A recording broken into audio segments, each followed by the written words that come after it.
আমরা অনেকেই পটলের নানান রকম রান্না করতে গিয়ে পটলের খোসা ফেলে দিই, কিন্তু এই রেসিপিটা দেখার পর থেকে তোমরা কেউই পটলের খোসা আর ফেলবে না, কারণ আমি তোমাদের জন্য নিয়ে এসেছি দারুণ স্বাদের পটলের খোসা বাটার রেসিপি।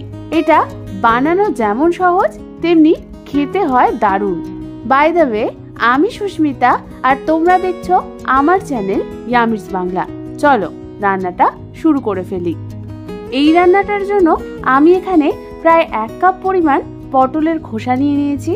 প্রথমে পটলের খোসাগুলোকে ভালো মতো ধুয়ে নিতে হবে।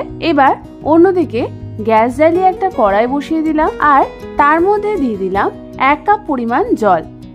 জলটা হালকা গরম হয়ে এলে আমি ওর মধ্যে পটলের খোসাগুলোকে দিয়ে দেব।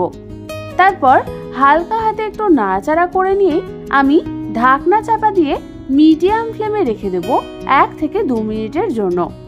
1 থেকে 2 মিনিট পর তোমরা দেখো আমাদের পটলের খোসাগুলো হালকা ভাপ দেওয়া হয়ে গেছে।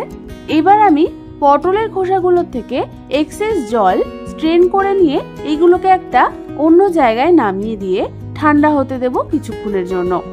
এবার অন্যদিকে পটলের খোসাগুলো ঠান্ডা হয়ে গেলে ওগুলোকে আমি দিয়ে দেব মিক্সার গ্রাইন্ডার জারের মধ্যে।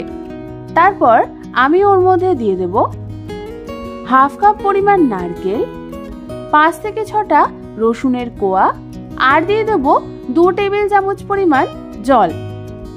এবার আমাদের এটার একটা স্মুথ পেস্ট বানিয়ে নিতে হবে।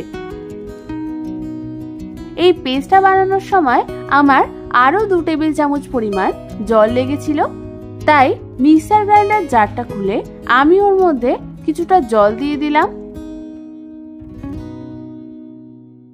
তারপর আবার এটাকে মিক্সিতে ভালো মতো ঘুরিয়ে নিতে হবে।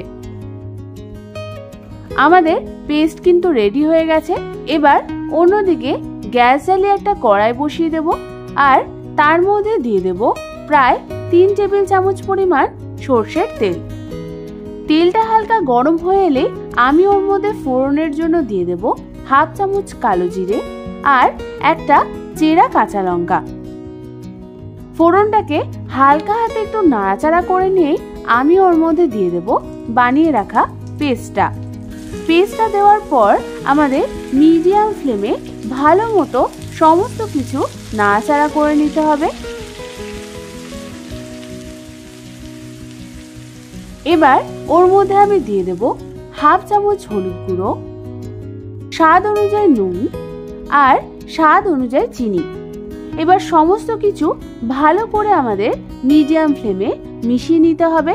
তারপর আমাদের ভালো মতো মিডিয়াম ফ্লেমে নাড়াচাড়া করতে হবে যতক্ষণ না এই পেস্টটা হালকা শুকিয়ে আসছে। তোমরা দেখো বেশ কিছুক্ষণ নাড়াচাড়া করার পর এর কনসিস্টেন্সিটা ঠিক এরকম আসবে আর কালারটাও একটু কালচে হয়ে আসবে। ব্যাস, তখনই বুঝে যাবে তোমাদের পটলের খোসা বাটা একদম রেডি হয়ে গেছে। দুপুরবেলা গরম গরম ভাতের সাথে যদি থাকে এরকম খোসা বাটা, তাহলে তো আর কিছুই লাগে না। রেসিপিটা ভালো লাগলে একটা লাইক করে দিও আর চ্যানেলটাকে সাবস্ক্রাইব করে নিও। আমি আবার চলে আসবো তোমাদের কাছে নতুন কোনো রেসিপি নিয়ে।